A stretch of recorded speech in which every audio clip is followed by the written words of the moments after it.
So I've been working for the City of Westminster for about 20, maybe a little over 20 years. I work in the Water Resources and Quality Division. So I'm one of the folks that helps manage the operations of the ditches that feed into Standley Lake. That's kind of the eastern edge of our, what we call our water basin. And then if you draw a pear-shaped, might be more of an avocado-shaped overlay that goes all the way up to its point at the Continental Divide. So think of Berthoud and Loveland as the very tippy-top part of that.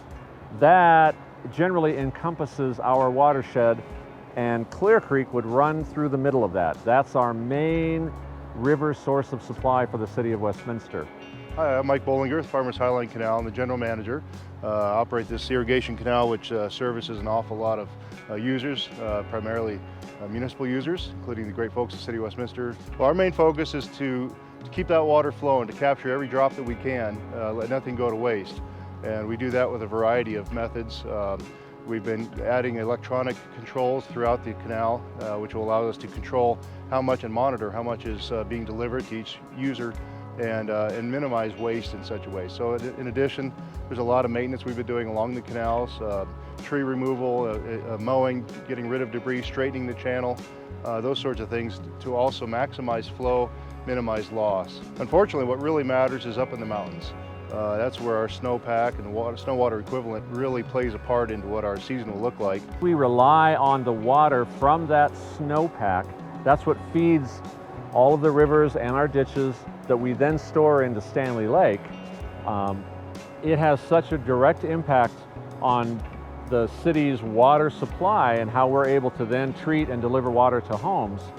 Right, we don't have a way to pull directly from the river. We really rely on storage from winter snow that is transported as spring and summer runoff. So without that snowpack, that's our winter storage, translating to our spring and summer storage here at Standley Lake.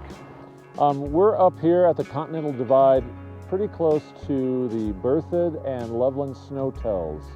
So we're up in the very head of the Clear Creek Basin where a lot of our snowfall occurs that provides us with our water for Standley Lake. Snowtell is a series of stations that run along the mountainous parts of Colorado and also other parts of the Rocky Mountains.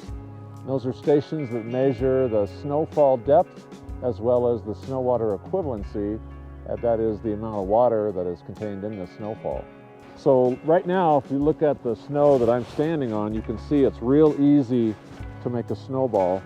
This is much wetter snow. That means it's got a higher water content than the dry, powdery snow that skiers love to ski through. So the higher the water content, when that snow melts, we get a much more water that contributes a higher amount to our runoff entering Clear Creek and eventually Standley Lake. Before folks moved into Colorado in the 1800s, give or take, the whole state really sits as a high mountain desert. But we really transformed that Denver Front Range into something that resembles, as much as they could at the time, their homes that they left in the eastern United States. The problem with that is, in the eastern United States, that vegetative growth can be successful with just rainfall. But here, it requires the importation of water rights and water from the creeks through a series of ditches because we have such a limited supply or limited number of rivers that we can rely on.